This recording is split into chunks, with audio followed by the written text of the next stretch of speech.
ならより絶対簡単ですし、もう一回ハワイ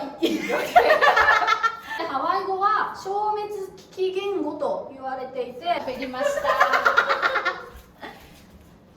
国枝先生と理香子先生に聞いてみよう。国枝が部屋をならに酒井プラスタジオ酒井国枝です。娘のりかこです。こんにちは、画面外からアシスタントのとほりです。今日もよろしくお願いします。今日はハワイ語の表記の仕方、読み方を皆さんにお伝えしていただこうと思ってます。難しいな。そうです。まあ、文法とか発音の仕方はもう難しくて5分そこらじゃ説明できないので、今日は母音とか子音の種類、ハワイ固有の文字の表記の仕方があるよっていうのを説明お願いします。お得意ですね。大好きな部分になってます。そうですね。はい。ハワイ語の表記的には全部で合わせて13個になってます。母音が5つ、日本語と一緒です。で、子音が8つになってます。英語ならより絶対簡単です。だって少ないから、まずまあその分めっちゃ似てることだったりっていうのがあったりするので、まあそこは発音でちょっと変えてくるっていう部分はあるんですけど、はい、母音はその日本語と一緒なのであいうえおなんですけど、あっちだと順番がちょっと違ってあえいおうになります。この5つで、子音は8つで、ハワイ語でいいかな、ヘケラムヌピベオキナって言って最後にオキナが入ってくるんですけど、H K L M N P W でオキナになります。オキナって何っていう方いらっしゃると思うんですけど、日本語で言うと結構ちっちゃい「つ」みたいな感じです。でもう一つ特徴的なのがカハコっていうものがあります。カハコっていうのはあえいおうの母音の上になんかピーって線が入ってる時が、それがカハコになります。で、発音的にはちょっと伸ばすみたいな感じになります。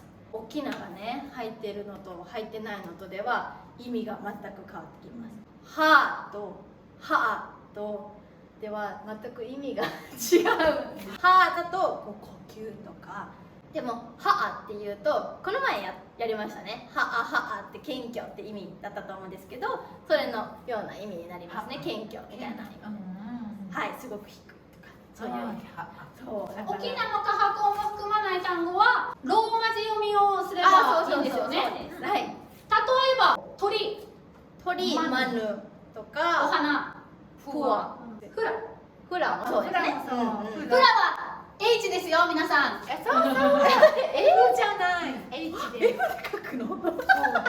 風の発音が2つあるから。ああ、そっか。福井もね、割と F だから。そっかそっか。なるほど。沖縄を含む単語だとハワイ。ハワイ。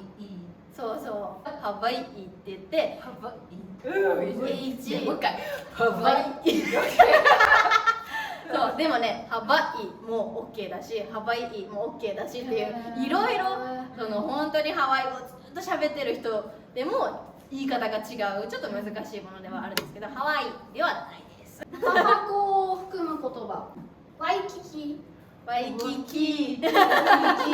あ、ワイキキじゃないよね。ワイキキ。そうそうそう。お星様。ホクはちょっとドキドキする。沖縄とカハコ両方含む単語だと、よく私たちが言うのはホイケ。あ、ホイケ。ホイケ。ホイケ。発表会という意味ですね。見せるという意味がありますね。みたいな感じですね。はい、そうです。今現在ハワイ語は消滅危機言語と言われていて、ハワイに住んでる人たちでも公用語、英語ですもんね。ハワイ語しゃべれる人ほとんどいない。そうですね。みーちゃんはちょっと喋れるね。ちょっとだけね。10回はハワイ語できるんですよね。皆さんもなのでこの動画をきっかけにハワイ語の存在を知っていただけるだけでも私たちは嬉しいことです。はい、嬉しいです。はい、では今日はこの辺で最後までご視聴いただきありがとうございました。チャンネル登録ポチッ、グッドボタンポチッ、どうぞよろしくお願いします。またお会いしましょう。全部で合わせて表記的には10。あー、ごめん、ちょっと待って。空気清浄機が喋りました。